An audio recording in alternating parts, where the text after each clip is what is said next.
that experience of feeling isolated and that nobody understands somebody is one of the prevailing emotions when people are in suicide crisis.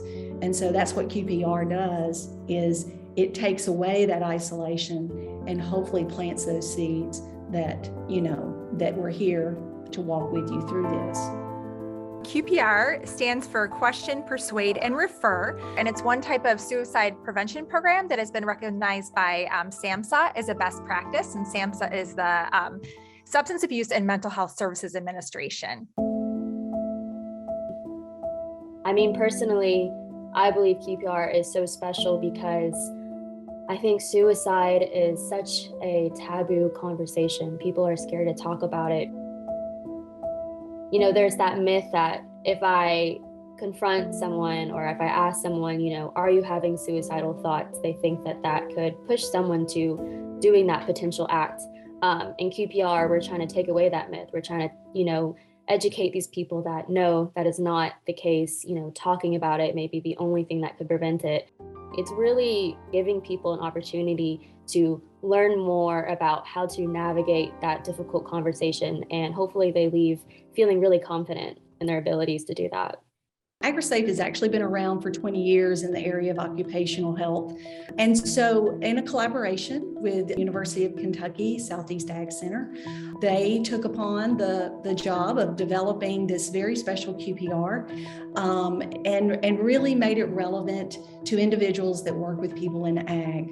It frames this in terms of agriculture. So the learner learns up front the stressors that are within that population. And then the second half of that training asks the learner to apply those concepts to the QPR method. People feel comfortable, particularly in rural communities and agricultural communities. They tend to reach out to friends, to family, and in our rural communities, they reach out to their spiritual counselors. And so those churches serve as a really main hub, to get people access into care, to be that bridge. If you think yourself, who would I ask? It's going to be somebody that you trust. And so we just want all of those individuals that are in your circle that you could trust, to be ready to sort of field that conversation. You have another tool in your tool belt. We can always refine our tools. We can always be better with handling our tools. But really what's important is that you have the tool, right? So I wouldn't be so caught up in using the right language, because that'll lessen your willingness, right, to intervene with somebody, because you'll be too worried about that. I think that oftentimes when we feel that way, we're worried about ourselves saying the wrong thing, and sometimes that can overcome, and I say this from my own point of view, overcome our concern for the individual that's in front of us.